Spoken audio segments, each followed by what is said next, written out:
You'd think Napoleon, Emperor of the French, conqueror of Europe, could pull off anything, right?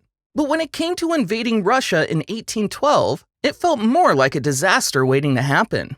Napoleon was a force of nature, a military genius, unstoppable on the battlefield.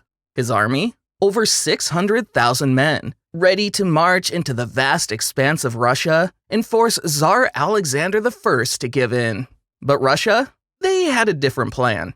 Instead of confronting Napoleon head-on, Russia did something unexpected. They pulled back. They didn't fight. Instead, they left behind nothing but scorched earth.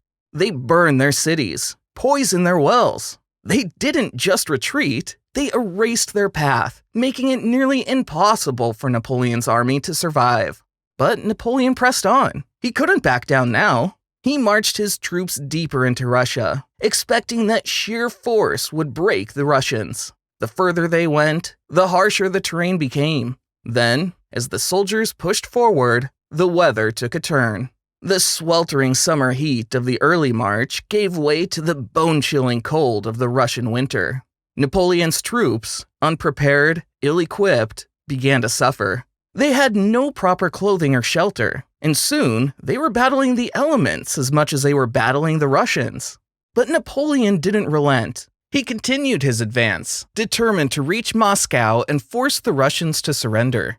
When he finally reached Moscow, though, it was a ghost town, abandoned, burned. There was nothing left. Napoleon's grand vision of victory came to nothing.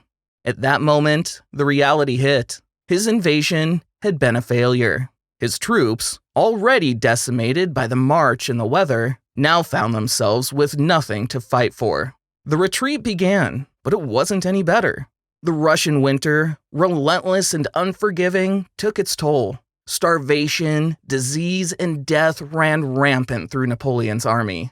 By the time they made it back to France, fewer than 100,000 men were left. The grand army Napoleon had built, reduced to a shadow of its former self.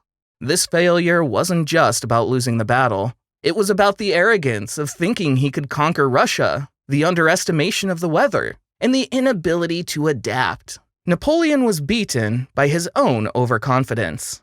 Napoleon's defeat wasn't just a result of the Russian winter, it was his failure to adapt, to acknowledge the limitations of his own strength. Sometimes the greatest challenges aren't fought with armies, but with patience and humility.